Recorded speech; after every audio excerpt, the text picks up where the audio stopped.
ఇటీవల కాలంలో టీఎస్పీఎస్సీ చైర్మన్గా బాధ్యతలు చేపట్టిన మాజీ డీజీపీ మహేందర్ రెడ్డిపై అయితే అవినీతి ఆరోపణలు వెల్లువెత్తున్నాయి. దాదాపు 1,00,000 కోట్ల రూపాయలు అవినీతి చేశారంటూ హైకోర్టు అడ్వకేట్ రాపోలు భాస్కర్ ఆయనపైతే ఆరోపణలు చేస్తున్న పరిస్థితి కనిపిస్తోంది. దాదాపు 1,00,000 కోట్ల రూపాయలు అక్రమ ఆస్తులు కూడబెట్టారని రాపోలు చెప్తూ ఉన్నారు. తన దగ్గర అన్ని ఆధారాలు ఉన్నాయంటూ కూడా ఆయన ఎక్స్ప్లెయిన్ చేసే ప్రయత్నం చేశారు. విచారణ జరిపి మహేందర్ రెడ్డిపై తగిన చర్యలు తీసుకోవాలంటూ కూడా రాపోలు భాస్కర్ డిమాండ్ చేస్తూ ఉన్నారు. ఇదే విషయంపై రాపోలు భాస్కర్ గవర్నర్, డీజీపీ, సీఎంలకు ఫిర్యాదులు చేశారు. సో అసలు అందులో ఏముంది ఒక్కసారి తెలుసుకునే ప్రయత్నం చేద్దాం. యాక్చువల్లీ మాజీ DGP Mahender Reddy and TSPSC chairman ఇప్పుడు ఎవరైతే ఉన్నారో మహేందర్ రెడ్డిపై అయితే చాలా ఆరోపణలు అయితే చేశారు. As advocate Rapolu Bhaskar, Mahender Reddy Cyberabad CP, intelligence IG, Hyderabad CP and Telangana డీజీపీగా ఆయన బాధ్యతలు అయితే చేపట్టారు. సో మహేందర్ రెడ్డికి సంబంధించిన ప్రొఫైల్ పూర్తిగా చెప్పుకొచ్చే ప్రయత్నం చేశారు. దెన్ ఆయన డీజీపీగా ఉన్న సమయంలో చాలా ఇల్లీగల్ యాక్టివిటీస్కి పాల్పడ్డారు. అదేంటంటే పబ్లిక్ రిలేటెడ్ ఆస్తులను తన సొంత అవసరాల కోసం, వాళ్ళ రిలేటివ్స్ కోసం వాడుకున్నారు.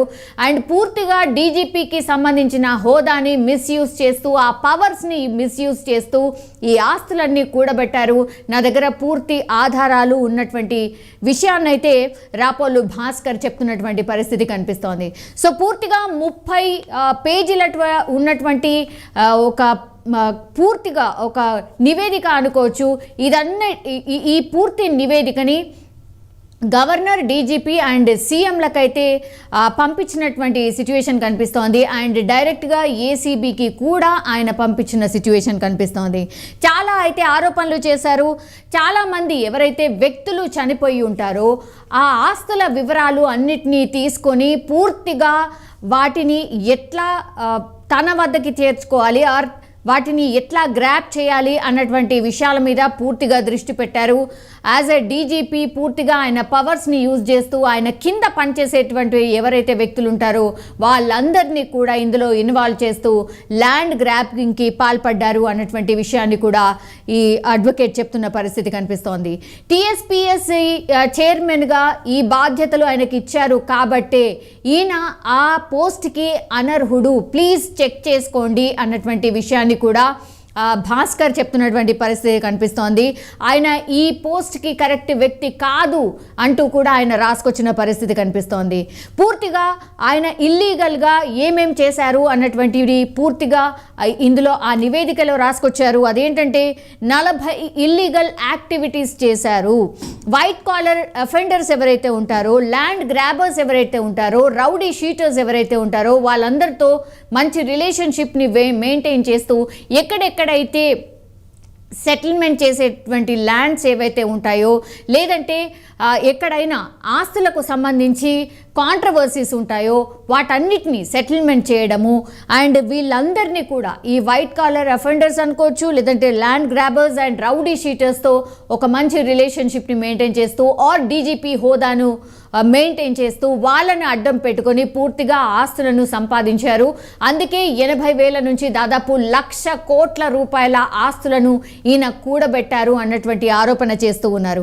అండ్ ఆయన స్పెసిఫిక్గా చెప్పారు ఎక్కడెక్కడ చేశారంటే హైదరాబాద్, రంగారెడ్డి, నల్గొండ, మెదక్, మహబూబ్ నగర్ ఇట్లా ఈ చుట్టుపక్కల ఉన్నటువంటి పూర్తిగా ఏవైతే ల్యాండ్స్ ఉంటాయో ఆర్ సెటిల్మెంట్ చేసే ల్యాండ్స్ ఏవైతే ఉంటాయో, కాంట్రవర్సియల్ ల్యాండ్స్ ఏవైతే ఉంటాయో వాటి మీదనే పూర్తిగా ఫోకస్డ్గా ఆయన పనిచేశారు. సో ఈయన వెనకాల ఎవరున్నారు ఏంటి అనేది తర్వాత సంగతి. బట్ యాజ్ ఎ డీజీపీ హోదాలో ఉంటూ ఇవన్నీ కూడా ఆయన చేశారు అన్నటువంటి విషయాలను అయితే ఆయన చెప్పుకొచ్చే ప్రయత్నం చేశారు. అండ్ ఇంకో ఇంట్రెస్టింగ్ పాయింట్ అంటే నయీంకి సంబంధించిన విషయాన్ని కూడా ఇందులో ప్రస్తావించారు. నయీంకి సంబంధించి చాలానే అంటే నయీం డైరీ ఇట్లాంటివి మనం చాలానే వింటూ వచ్చాం. నయీం ఎట్లా చనిపోయాడు, ఆ ఎన్కౌంటర్ ఎలా జరిగింది, ఇదంతా ఒక ఎపిసోడ్. సో నయీం పేరుని కూడా ప్రస్తావిస్తూ నయీంని అడ్డం పెట్టుకొని కూడా చాలా వరకు సెటిల్మెంట్ చేశారు. డీజీపీ హోదాను వాడుకుంటూ కూడా నయీంని అడ్డం పెట్టుకొని కూడా చాలా దందాలు నడిపించారు ఆర్ రౌడీ షీటర్స్ని ఒక రకంగా ఈయన కాపాడారు అన్నటువంటి మాట కూడా చెప్పుకుంటున్న పరిస్థితి కనిపిస్తోంది. అండ్ ఎస్పెషల్లీ సినీ యాక్టర్ సౌందర్య ఆస్తులను కూడా డీజీపీ మహేందర్ రెడ్డి ఆయన హోదాలో ఉన్నప్పుడు ఆ ల్యాండ్ని కూడా కాజేశారు అన్నటువంటి విషయాన్ని చెప్తూ ఉన్నారు. అండ్ దానికి సంబంధించి ఇన్ఫర్మేషన్ కూడా ఈ 30 పేజీల డాక్యుమెంట్లో ఆయన పొందుపరిచారు. వట్టి నాగులపల్లిలో ఉన్నటువంటి ల్యాండ్ ఏదైతే ఉందో సినీ నటి సౌందర్య ఎవరైతే చనిపోయారో ఆమె ల్యాండ్ని పూర్తిగా గుంజుకునే ప్రయత్నం చేశారు, గ్రాప్ చేసే ప్రయత్నం చేశారు, వాళ్ళకు సంబంధించిన వాళ్ళని బెదిరించారు అన్నటువంటి విషయాన్ని కూడా ఇందులో ప్రస్తావించారు. అయితే చాలా విషయాలు మాట్లాడారు, చాలా ఎలిగేషన్స్ అయితే చేశారు. మరి గవర్నర్కి, డీజీపీకి, సీఎంకి అయితే పూర్తిగా ఈ 30 పేజీల ఉన్నటువంటి డాక్యుమెంట్స్ని అయితే పంపించారు. సో ఇది సెన్సేషన్ క్రియేట్ చేస్తోంది. ఎందుకంటే మహేందర్ రెడ్డిని మొన్ననే టీఎస్పీఎస్సీ చైర్మన్గా నియమించిన నేపథ్యంలో ఇప్పుడు ఇట్లాంటి ఆరోపణలు రావడం ఏంటి అనేది ఒక పెద్ద చర్చకైతే దారితీస్తోంది. రాపోలు భాస్కర్ ఎవరైతే అడ్వకేట్ ఉన్నారో ఆయన ఇంకేం మాట్లాడారో ఒక్కసారి విందాం. వాళ్ళ అన్నల పేరు మీద, తమ్ముళ్ళ పేరు మీద రకరకాల వేల కోట్ల రూపాయల ఆస్తుల్ని కూడబెట్టడం అనేటువంటి జరిగింది. ఒక 16 కోట్ల రూపాయల విలువ కలిగినటువంటి ఒక బిల్డింగ్ని సిసిఎస్ బిల్డింగ్ కట్టారు. సిసిఎస్ బిల్డింగ్, ఆ బిల్డింగ్ కమిషనర్ సిసిఎస్ బిల్డింగ్ అని రెనోవేషన్ పేరుతోటి 16 కోట్ల రూపాయలు ప్రభుత్వం నుంచి డ్రా చేయడం అనేది జరిగింది. కానీ దాన్ని ఖర్చు పెట్టింది 7 నుంచి 8 కోట్ల రూపాయలు మాత్రమే.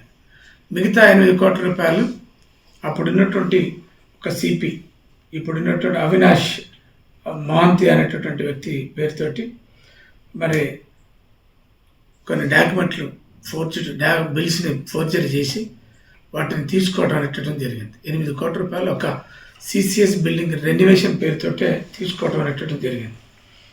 ఇంకా వారు హైదరాబాద్లో సీసీటీవీల సంబంధించినటువంటి పోలీస్ స్టేషన్ల సీసీటీవీల ఫుటేజ్ పేరుతోటి కొన్ని వందల కోట్ల రూపాయలు వారు డ్రా చేసినట్టుగా, అక్రమాలకు పాల్పడ్డట్టుగా రకరకాల ఆరోపణలు వారి మీద ఉన్నాయి. ఇంకా 5,000 కోట్ల రూపాయల విలువ కలిగినటువంటి 106 ఎకరాల భూమిని చేవెళ్ళ, రంగారెడ్డి జిల్లాలో చేవెళ్ళలో కొనుగోలు చేశారు వారి కుటుంబ సభ్యుల పేరు మీద.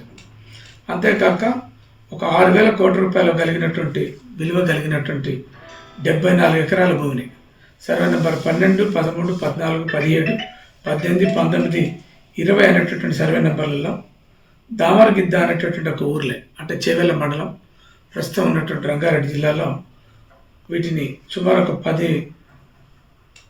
15,000 కోట్ల రూపాయలు కలిగినటువంటి ఈ భూమిని 74 ఎకరాల భూమిని కొనుగోలు చేయడం అనేది జరిగింది. అది డీజీపీ గారి పేరు మీద, మాజీ డీజీపీ గారి పేరు మీద ఉంది. అంతేకాక ఇదే డీజీపీ గారు సుమారు ఒక 25,000 కోట్ల రూపాయల విలువ కలిగినటువంటి ఒక 100 ఎకరాల భూమిని సర్వే నెంబర్ 70లో ఇబ్రహీంపల్లి అనేటటువంటి ఒక ఊర్లే, అది కూడా చేవెళ్ళ మండలంలోనే విపరీతంగా కెమికల్ లిమిటెడ్ అనేటువంటి ఒక ఫ్యాక్టరీ పేరుతోటి కొని ఆ ఫ్యాక్టరీని దాంట్లో ఎస్టాబ్లిష్ చేయడం అనేది జరిగింది. దాంట్లో ఈ డీజీపీ గారు ఉన్న మేనేజింగ్ పార్ట్నర్గా స్లీపింగ్లో కొనసాగుతూ ఉంటారు. అంతేకాక ఒక 250 ఎకరాల భూమిని నాంచేరి విలేజ్, అంటే చివేల మండలంలో కూడా కొనుగోలు చేశారు. అది దగ్గర ఒక 30,000 కోట్ల రూపాయల వర్త్ ఉంటుంది అనేటువంటిది ఒక సమాచారం. ఇట్లా ఒకటే కాదు, నయీం అనేటువంటి ఒక గ్యాంగ్స్టర్ని ఉపయోగించి ఈ రాష్ట్రంలో పెద్ద ల్యాండ్ మైన్స్, తర్వాత పెద్ద ఇష్యూస్ అన్నింటిని కూడా గ్రాప్ చేయటం, గ్యాదర్ చేయటం, వాటన్నిటిని కూడా తీసుకోవటం అనేటటువంటి ఆరోపణలు విపరీతంగా ఉన్నాయి. అందుకనే అంత పెద్ద స్థాయిలో పనిచేసేటటువంటి ఒక డీజీపీ మీద ఇట్లాంటి ఆరోపణలు రావటం దురదృష్టకరమైనటువంటి అంశం. వారు ఈ రకంగా ఆస్తులు సంపాదించుకోవడానికి అప్పుడున్నటువంటి బీఆర్ఎస్ పెద్దలు, నాయకులు, మంత్రులు అందరూ కూడా డైరెక్ట్గా ఇండైరెక్ట్గా సహకరించారు. తర్వాత డిపార్ట్మెంట్లో చాలామంది ఆయనకు సంబంధించినటువంటి కొంతమంది ఫాలోవర్స్ని పెట్టుకొని విపరీతంగా ల్యాండ్ సెటిల్మెంట్ చేసి కొన్ని వేల కోట్ల రూపాయలు సమీకరించాడు. దాంతో ఆస్తులు కొన్నాడు. దాంతో విపరీతంగా ఈ ల్యాండ్ మైన్స్ని తీసుకొని రియల్ ఎస్టేట్ వ్యాపారం చేస్తూ ఇలా దగ్గర 80 నుంచి 1,00,000 కోట్ల రూపాయలకు తన ఆస్తులు కలిగి ఉండనటువంటిది ఒక పెద్ద ఎత్తున ఆరోపణలు వస్తూ ఉన్నాయి. అందుకనే ఇట్లాంటి ఈ డిస్ప్రపోర్షనేట్ అసెట్స్ మీద యాక్షన్ తీసుకోవాలని, ఎంక్వైరీ చేయాలని నేను గౌరవ ముఖ్యమంత్రి గారికి, తర్వాత డీజీపీ యాంటీ కరప్షన్ బ్యూరోలకు కంప్లైంట్ పెట్టాను. అంతేకాక ఈ రాష్ట్ర గవర్నర్ కూడా కంప్లైంట్ పెట్టాం. దీని మీద విచారణ చేయాలి, ఆయనకు సంబంధించినటువంటి అక్రమ ఆస్తుల మీద విచారణ చేయాలి. ఆయన డీజీపీగా ఉండి, సిపిగా ఉండి, రకరకాల పొజిషన్లలో ఉండి ఆయన చేసినటువంటి అనేక అక్రమాల మీద చర్యలు తీసుకోవాలి.